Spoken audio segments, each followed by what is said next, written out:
Assassin's Creed evreninde Ezio'nun çırağı olmak kulağa efsane geliyor değil mi? Gizli bıçak, çatılarda hayalet gibi dolaşmak falan. Ama sana şunu söylemem gerekiyor. Ezio seni kurtardığı gün aslında hayatını satın alıyor. Çünkü o andan sonra senin için okul yok, aile yok, gelecek yok. Sadece görev var. Çatılarda koşarken bir yandan şunu düşünüyorsun. Ben gerçekten assassin mi oldum? Yoksa intikamı olan bir çocuğu silahımı çevirdiler? Ve asıl bomba şu. Tapınakçılar peşinde tamam. Ama bazen seni öldürmek isteyenler kendi assassin kardeşin oluyor. Şimdi istersen videoyu bir kere beğen ve abone ol. Ardından da Ezio'nun çırağı olmanın bedelini konuşalım. Tarih bizi Floransa'ya götürüyor. 5-6 yaşındasın. Floransa'da festival gecesi. Çanlar çalıyor, sokaklarda maskeli kalabalık. Havada şarap ve sıcak ekmek kokusu var. Annen elini sıkı sıkıya tutuyor. Baban da eğilip sana gülüyor. Eve varınca sıcak ekmek var diyor. Sonra bir sokak köşesinde kalabalığın akışı bozuluyor. Müzik sürüyor ama insanlar fark etmeden geri çekiliyor. Sen daha anlamadan önemli birini görüyorsun. Şehrin assassin lideri. Yanındakiler sessiz, gözler keskin. Kalabalığın içinden bir gölge kayıyor. Bağırış yok. Sadece bir an. Liderin yüzü donuyor, eli boğazına gidiyor. Dizleri çözülüyor. Yere düşerken gözleri tam olarak sana kilitleniyor. Gördün diyor. Donup kalıyorsun. Annenin parmakları acıracak kadar seni sıkıyor. Tapınakçılar seni ve aileni hemen fark ediyorlar.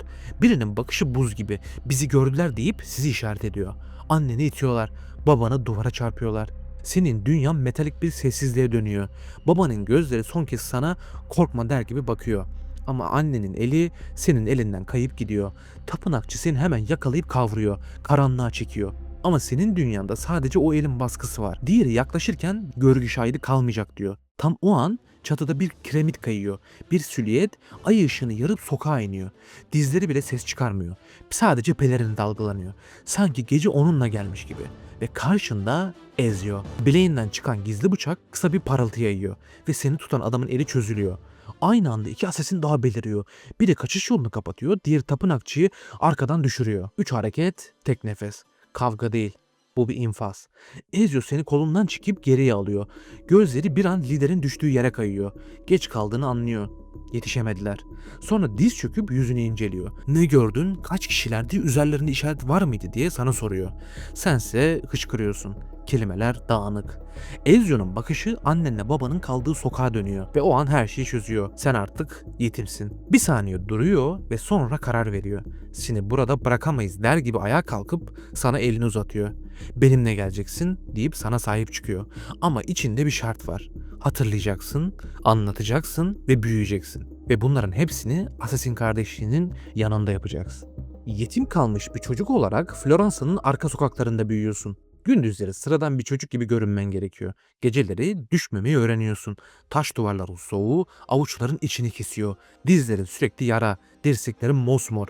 Ve kimse aferin demiyor. Çünkü aferin demek sende iz bırakır. Sana ilk öğretilen şey bıçak değil. İlk öğretilen şey şüphe. Herkesi izlemek gerekiyor. Kimin gülümsediğini, kimin yalan söylediğini anlamak zorundasın. Bir süre sonra festival gibi kalabalık yerlere tahammülün kalmıyor. Çünkü kalabalık senin için eğlence değil, suikast alanı. Ve en ağır ders yalnızlık. Çünkü kardeşlik aile gibi anlatılır. Ama senin aileni geri getirmez. Sana sıcak bir yuva değil burası. Soğuk bir amaç verir. Arada bir aklına kardeşin düşüyor. O gece orada değildi. Belki başka sokaktaydı. Belki bir yere saklandı, belki de yaşıyor. Ama sen bir daha asla ona ulaşamadın. Bu belirsizlik ölmek gibi değil, daha da kötü. Her gün yeniden kaybetmek gibi. Aradan yıllar geçiyor. Artık çocuksun demek yalan olur. 18'ine geliyorsun. Boyun uzamış, omuzların genişlemiş ama içindeki o küçük çocuk hala o festival gecesinde. Çan sesi duyduğunda bile bazen elin istemsizce boğazına gidiyor. Çünkü sen büyüyemedin, sadece keskinleştirildin. Floransa'nın üstüne gece çökerken senin için şehir bir haritaya dönüşüyor. Çatılar kaçış yolu, kalabalık ise perde oluyor sana. İlk önce gölge gibi yürümeyi öğreniyorsun. Sonra gölge olmaya başlıyorsun. Bir tapınakçı habercisini takip ediyorsun. Pazar yerinde insanların arasına karışıyor. Dua eder gibi başını eğiyor, kimse şüphelenmiyor. Sen çatıda kiremitlerin üstünde adımlarını sayıyorsun. Tam köşeyi döneceği anda aşağıya bırakıp süzülüyorsun. Bileğinde soğuk bir ağırlık, gizli bir bıçak ve tek bir dokunuş ve adamın taşıdığı mühürlü kağıt artık senin. Havalı suikastçı hayali kuranlara kötü haber. Bu işte alkış yok. Sadece yeni bir isim, yeni bir adres, yeni bir emir var. Ama senin emirlerin içinde hep aynı cümle yankılanıyor.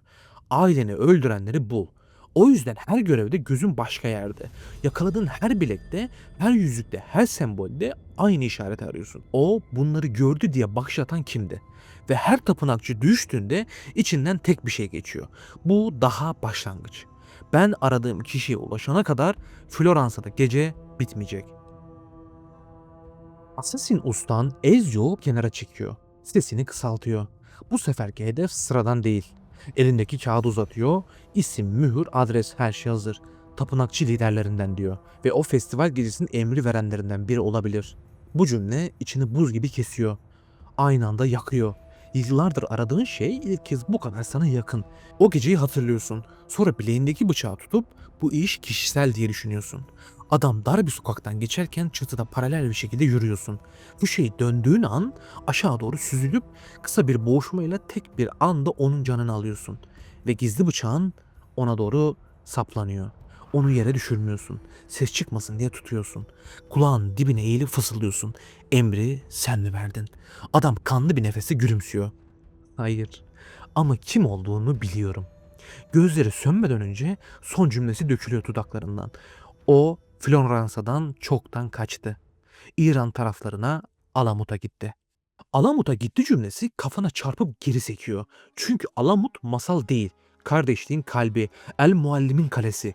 Yaşlı, sakin ve herkesin en son söz diye baktığı adamın yeri. Tapınakçı lideri neden oraya kaçsın? Sen bunu Ezio'ya fısıldadığında onun yüzünde ilk kez gerçek bir şüphe görüyorsun. Ertesi gün Floransa'dan hemen kayboluyorsunuz. Gemiyle önce Girit'e, tuzlu, rüzgar ve bitmek bilmeyen bir ufukla yolculuk ediyorsun. Sonra Suriye üzerinden doğuya, toz, sınırlar, geceleri soğuyan yollara düşüyorsun. Yorgunluk üstüne yorgunluk ama içindeki soru daha ağır. Kardeşlik gerçekte kimin tarafında? Alamut'a vardığınızda kapılar açılıyor. Sanki sizi bekliyorlarmış gibi. Al muallim gülerek karşılıyor sizi. Kendi ayaklarınızla geldiniz ve bir işaretle suikastçilerine emir veriyor. Kardeşlik kardeşliğe düşüyor. Birbirinizi kırıyorsunuz. Tanıdık kapşonlar, tanıdık bıçaklar. Bu kez hepsi sana dönmüş şekilde. Ezio ile sırt sırta savaşmaya başlıyorsun. Taş avluda çelik çarpıyor. Nefesler kesiliyor. Ama sayı fazla. Dizlerin üzerine düşüyorsun. Boğazında bir kılıç gölgesi. Tam bitecek derken Ezio haykırarak neden diye bağırıyor.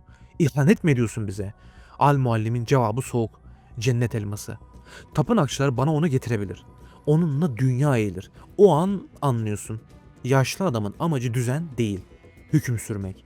Ezio bir soru soracak gibi yapıyor. Herkesin dikkati bir anda kaymışken üstündeki adamın kılıcını kapıp tekrardan savaşmaya başlıyor.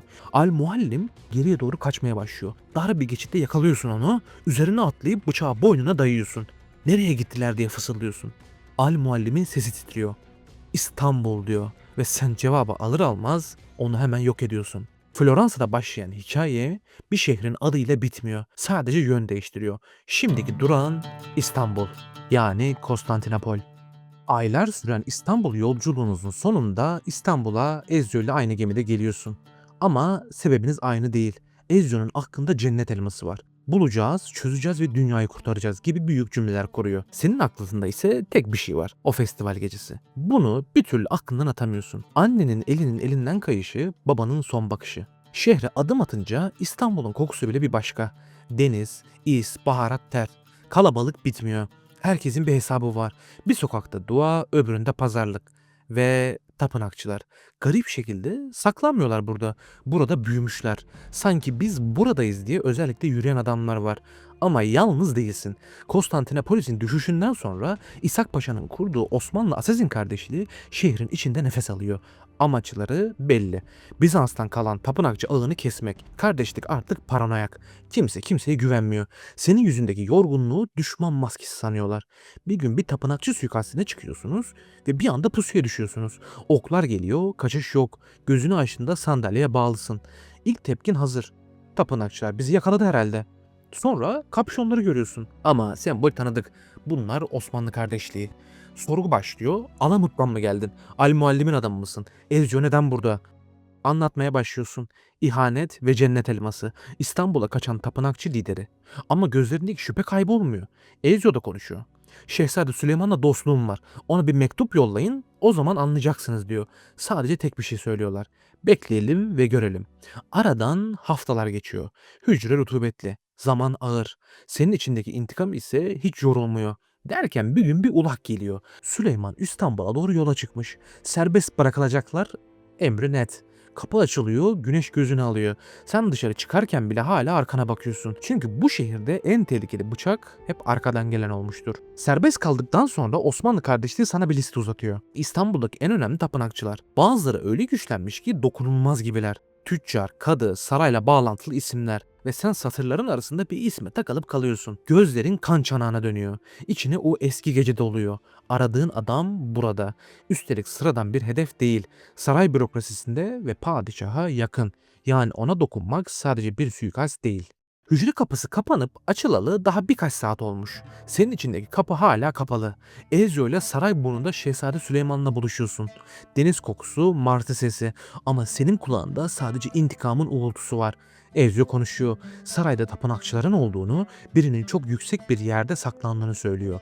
İzin istiyor. Sen saygısızlık olmasın diye başını öne eğiyorsun. Ama gözlerin Süleyman'ın dudaklarında. Evet diyecek mi diye bekliyorsun. Süleyman seni de yanına çağırıyor. Sesinde kırmak istemeyen bir sertlik var. Bu kararı ben veremem. Babam Sultan Selim verir. Ondan habersiz birinin canını almak kendi idam fermanını imzalamak gibidir diyor. Ezio ile babasını görüştüreceğine de söz veriyor. Birkaç gün sonra bir av sırasında çağrılıyorsunuz. Sultan Selim'in bakışı soğuk, cümleleri daha da soğuk. Oğlum sana itimat etmese seni şuracıkta öldürtürdüm diyor Ezio'ya. O tapınakçıya dokunamazsınız. Onun canını ben alacağım. Siz de İstanbul'umu terk edeceksiniz. Ezio istemeyerek de olsa başını sallıyor. Yüzünden öfke akıyor. Senin ise yüzün kıpkırmızı oluyor. Kulakların çınlıyor. Yıllardır taşıdığın hedef bir emirle elinden alınmış gibi. İntikamın ipi çekilmiş, sen havada kalmışsın. Ama bu hikaye böyle bitemez. Saraydan çıkınca Ezio ile kısa bir vedalaşıyorsun. Sonra tek başına kayboluyorsun şehirde. Günler geçiyor, iz sürüyorsun. Ve sonunda bir hamamda buharın içinde sesler boğuk, yüzler silik. Sen dumanın içine girip yok oluyorsun. Arka koridorda onu sıkıştırıyorsun. Elin titremiyor. Adam yere düşerken yüzü sana dönüyor. Göz göze geliyorsunuz ve fark ediyorsun seni tanımıyor bile. Senin hayatını parçalayan gece onun için sıradan bir işmiş. İçindeki küçük çocuk bitti mi diye soruyor. Ama boşluk dolmuyor. Sadece kenarları daha da keskinleşiyor. İntikamını aldıktan sonra diyorsun ki artık yeter. Floransa'daki hayaletler dindi sanıyorsun. Ev kurmak, evlenmek, çoluk çocuk. Korkuyorsun ama ilk kez korkunun yanında da bir umut var. Ve sonra kardeşlik geliyor. Yeni bir görev daha var. Çünkü sen bir kez o kapşonu giydin mi onu çıkarmak o kadar kolay değil. Özgür irade diye çıktığın yolda yıllar gelip geçiyor. Senin hayatın birilerine lazım oldukça daha da uzuyor. Arkadaşların düşüyor, yenileri geliyor. Şehirler değişiyor, hedeflerin de değişiyor. Sen hep aynı kalıyorsun. Uykusuz, sessiz, içe kapanık. Kardeş özlemi hiç geçmiyor. Çünkü o özlem artık bir kişi değil, başka bir hayat ihtimalini temsil ediyor. Bir sabah uyanıyorsun ve elin istemeden titriyor. Dizlerin artık seni taşımıyor. Yaşlanmışsın. Bir görev dönüşü değil. Basit bir merdivende nefesin kesiliyor. Vücudun yıllardır yaptığı anlaşmayı bozuyor. Ben artık daha fazla bu çatılarda koşamam. Senin için artık daha fazla mücadele edemem. Ve bir anda felç geçiriyorsun. Dünyanın sesleri yine boğulaşıyor. Tıpkı çocukken festival müziği çalarken annenin elinin kaybolduğu an gibi. Yanında biri var mı? Belki bir kardeşlik üyesi. Belki hiç kimse. Son düşüncen ne oluyor biliyor musun? Ne tapınakçılar ne zafer ne de büyük planlar. Aklına kardeşin, annen ve baban geliyor. Acaba yaşıyor mu diye düşünüyorsun. Bu cevabı olmayan bir soru. Dışarıdan bakan biri senin hayatını efsane sanır. İçeriden bakınca sen bir amaç için yakılmış bir ömürsün. İntikamını aldın evet. Ama sonunda yine anlıyorsun. Bu dünyada en kolay öldürülen şey insanın kendi geleceği. Ve işte bu yüzden Assassin's Creed'de suikastçı olmak havalı bir macera değil. Bazen sadece çocukken elinden alınan bir hayatın yıllarca başka eller tarafından kullanılması. Tüm bunları düşünürken felçli şekilde yatağından tavan izliyorsun. Gözünün önünde bütün ömrün film şeridi gibi gelip geçmiş. Peki sen bu sonu görmüş biri olarak intikamın için ne kadar ileriye giderdin? Yorumlara bunu bir düşünüp yaz ve abone olmayı da lütfen unutma. Diğer videolarda görüşmek üzere.